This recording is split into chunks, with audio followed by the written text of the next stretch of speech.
मैं अमृतलाल मी साथी ठोकीने कहूँ છું મકરદમની હાથી નહીં પડવાનું સેટિયાની ડિપાર્ટમાં કઈ બી રીતે કામ કરો દોસ્તો, ખોલીને કરો, અસર સારું કામ કરો, અનવ્યવસ્થિત કરો, એની બી બાંધીને જાઓ. તમે એગ્રીમેન્ટ તૈયાર કરો, એગ્રીમેન્ટ તૈયાર કરી અને એમાં એમ લખાવો કે ભાઈ મને અઠવાડિયે 1500 ખર્ચી જોઈએ કે 1000 ખર્ચી જોઈએ, મારે વસે 2 હપ્તા કે 3 હપ્તા મારે ભરાવા જોશે. બરાબર? સેટિયાન બી આવી રીતે કહીને લાગો અને મહેનત મજૂરી કરો, સાચી મહેનત મજૂરી કરો અને ટાઈમે પૈસા લો. ભલે એકાઉન્ટમાં લો કે કેશ પેમેન્ટ લો, પણ પૈસાની બાબતમાં પાછી પાની નહીં કરવાની દોસ્તો. આના વિડીયોને તમે જેમ બને એમ શેર કરજો અને લાઈક કરજો અને બીજો ભાગ જોવા માટે સબસ્ક્રાઈબ કરજો, મારી ચેનલને ફોલો કરજો, કેમ કે નવા કન્ટેન્ટ હું લઈને આવવાનું છું.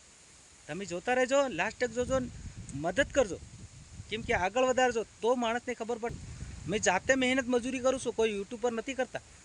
હું જાતે મહેનત કરીને તમને આ વાત કહી રહ્યો છું. એટલે બરાબર ધ્યાનથી સાંભળજો તમારા કામની અને રિયાલિટી જે બી મારી હાથી થાય છે એ હું તમને વાત કરી રહ્યો છું. એટલે લાસ્ટ તક જોજો અને આના વિડીયાને જેમ બને એમ આગળ શેર કરજો, તો જ આપણા માણસોને મકરદમોને ખબર પડવી જોઈએ, સેટિયાને બી ખબર પડવી જોઈએ કે મારા ભાઈ હવે જાગૃત થઈ ગયા, હવે કંઈ માને એવા નહીં મળે, તમારા કંઈ ગુલામ નહીં મળે, પરવેશો પાડીને જ પૈસા લેશે. બરાબર ને? તો ટાઈમે પૈસા બી હાલવા જોઈએ તમારે, આવી રીતે નહીં ચાલે. એમ મજૂરી કરે એનો મતલબ તમારા ગુલામ નહીં મળે. બરાબર ને ભાઈઓ?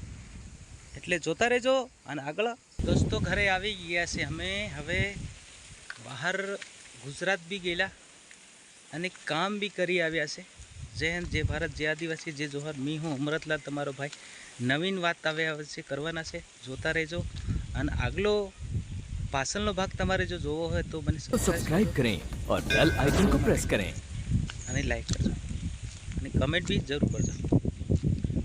કેવું છે? બધા મજામાં છે? મેં બી મજામાં છું. ઠંડો પવન બી ચાલુ છે અને ઘરનું લોકેશન તમને બતાવી દઉં, આજુબાજુનું વ્યૂ તે આવી રીતનું થઈ ચૂક્યું છે. અહીંયા અમે બહાર બી ફરી આવ્યા છે, તો બહારના લોકેશનમાં બધું બદલાઈ ગયું. વાવાઝોડા નાતે બધું ચાલુ હતું અને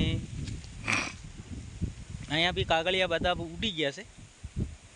એટલે આ પવનના હિસાબે બધું ઉડાઉડ થઈ ચૂક્યું છે. તો શું કરીએ દોસ્તો? કુદરતના હાથમાં છે, આપણા હાથમાં તો છે નથી, એટલે આપણે શું કરી શકીએ? એટલે લાસ્ટ તક જોતા રહેજો. તમે બી બધા મજામાં છો, મેં બી મજામાં છું. ગુજરાતની વાત કરીએ તો ગુજરાતની અંદર અમને માણસોને જે બી પરેશાની આવી છે એની વિશે વાત કરવાના છે આપણે.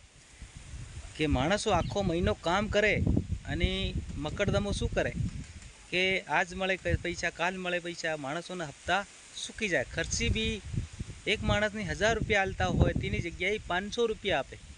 500 રૂપિયામાં ખાવાનું પૂરું કરે કે હપ્તા પૂરા કરે? શું કરે માણસો? આવી રીતે પ્રોબ્લેમ કંઈ ચાલતી જ છે અને હરેક માણસોની પ્રોબ્લેમ ચાલતી આવી રહી છે. તો મકરદમની પાછળ પડવાનું નહીં. આજે આ બ્લોગથી મને મકરદમો કેટલા બધા રીહ મળશે એમ મને ખબર છે. તમને બી મેં બી કામ કરું છે એટલે મને ખબર પડી છે. મેં બી આવી મહેનત કરી ચૂક્યો છું. તમને બી મારા બ્લોગમાં જોયું હશે તમે, કેમ કે બહુ તડકામાં આપણે કામ કર્યું છે તો આપણને ખબર છે દોસ્તો. કેમ કે હરેક માણસે મજૂરી પાડી અને મજૂરી મહેનત તડકાની અંદર કેટલા ભયંકર તડકાની અંદર મહેનત કરે, મજૂરી કરે, ત્યાં છતાં માણસો પૈસા નહીં આલે તો શું કરવું દોસ્તો? તો આવી રીતે નહીં ચાલે. મકરદમોને બી આની વાતને વિચાર કરવું જોઈએ કે માણસ મજૂરી કરવા આવે છે, એ મહેનતના પૈસા જે ટાઈમે નહીં મળે તો મહેનત કરવાનો મતલબ શું છે? ઘણા માણસોને આવી રીતે પરેશાની છે, શું કરવાનું? અને હરેક માણસો કઈ રીતે હપ્તાની અંદર ફસાયેલા છે. ઘણા બધા મુદ્દા માણસો ફસાતા જ આવે છે ને ફસાય છે બાપડા. અને 2-2.5 મહિના સુધી હિસાબ નહીં કરે અને માણસો હિસાબ કરાવે તો એમ કે આ 10,000 આલ્યો, એમ કરે 3,000 પકડાવે, 3,000 પકડાવે. એટલે એમાં ખર્ચો કરે, ઘરનો ભાડું કરે કે શું કરે, અને પછી ત્યાંથી મોકલ દે. પછી શું કહે? હું તમે નીકળો, તમે ઘેર પૂગશો એટલે હું તમને પૈસા નાખી જ આપીશ. પૈસા કોઈ નાખતો નથી. આવી રીતે અમારા ભાઈ જોડે આવી રીતે ધોખાધડી ચાલી રહી છે દોસ્તો. હાચી હકીકત રિયલની તમને બતાવું. મારી સાથે બી આવું થઈ ચૂક્યું છે, રિયલી. મને શું કીધું, અહીંથી ગયો એટલે મને 3 માદીકરા હતા અમે, તો અમને 2000 ખર્ચી આપવામાં આવી અને 1000 રૂપિયા નહીં આલ્યા. આવું બનાવ બન્યો તો એક્સિડન્ટનો કેસ બન્યો, તો મારે 2 દિવસ કામ કરીને પાછું આવવું પડ્યું. તો મેં એને કીધું ભાઈ મને પૈસાની જરૂર છે, મારે ઘરે જવું પડશે. તે ઘરે આવ્યો અને મને એમ કે 1000 રૂપિયા તને આપું. મેં કીધું કેમ 1000 રૂપિયા, 2-3 હજાર રૂપિયા આપ તો હું ઘરે જઈને કંઈક છોકરા માટે બી કશું ને કશું લઈ જવાનું હોય છે દોસ્તો. આ માણસ તમને બી ખબર હશે, એનું કંઈ વેપાર પાણી લઈને આવવાનું હોય છે દોસ્તો. આપણે એમનેમ ખાલી નથી આવતા, શાકભાજી તેલ ઘેરથી ઘરે ના હોય, આપણે લઈને આવવું પડે બજારથી. તો માણસે મને 1000 રૂપિયા આપે, 1000 રૂપિયા લઈને આવ્યો, એમાંથી લગભગ 600 રૂપિયા ભાડું થઈ ગયું. મારી જોડે 400 રૂપિયા બચ્યા. 400 રૂપિયામાં મેં 100 રૂપિયાનું ગાડીમાં પેટ્રોલ ભરાઈ દીધું. 100 રૂપિયાનું પેટ્રોલ ભરાયું, પછી બસ્યા મારી ગયા 300 રૂપિયા. 300 રૂપિયા અને એના ભાઈને મેં ફોન મારું છું, ફોન ઉઠાવતો જ નથી.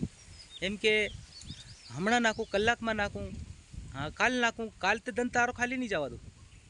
ઓકે, કાલે તારો દિવસ ખાલી જ નહીં જવા દો એમ કે. તો આવી રીતે આપણી જોડે મસ્કેરી કરે માણસો, હસી મજાક કરે ને, એવી રીતે આ માણસો આપણી સાથે વ્યવહાર કરે છે.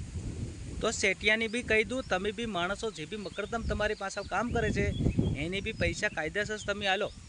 જેને માણસની જરૂર હશે ને તો જ માંગતો હશે, ને જેની જરૂર હશે ને તો તે બિચારો કામ કરતો હશે. તમે સમજો શું છે, માણસો કામ કરે છે, હે તમારા બિલકુલ તો ગુલામ નથી ને માણસો. તો વિચારી અને માણસોને જે બી ધંધો કરાવો છો કાયદેસર, તો કાયદેસર પૈસા બી આપો ને. પૈસા કેમ નથી तो આપતા? सब्सक्राइब करें और बेल માણસોને आइकन को प्रेस करें। અમુકની પ્રોબ્લેમ છે આવી રીતે. કોઈ ઘરે બીમાર હોય છે, કોઈકની ખાવાનું નહીં હોય, કોઈની ઘરે અનાજ ન હોય, કોઈ બીમાર પડેલું હોય, કોઈ છોકરીના પૈસા ભરવાના હોય છે, કોઈની ફી ભરવાની આવી જતી હોય છે. તો માણસો આવી રીતે માણસોનું હેરાન કરે છે દોસ્તો. તો માણસો કામ પૈસાની લીધે જ જરૂર મુજબ કામ કરતા હોય છે ને, કે મને પૈસા મળશે હું આ જરૂર મારી આ પૂરી કરીશ, કે ફલાણાને ઢીકણાને કંઈ વાયદા બી કરેલા હોય છે, પૈસા કાઢેલા બી હોઈ શકે છે. તો માણસો આવી રીતે હેરાનગતિ કરે. માણસ મહેનત મજૂરી પરવેશો પાડવા છતાં માણસને ટાઈમે પૈસા નથી મળતા, તો મહેનત કેવી રીતે કરવી? બહુ વિચારવા જેવી વાત છે દોસ્તો. કેમ કે મકરદમની હાથી પડવાનું જ નહીં.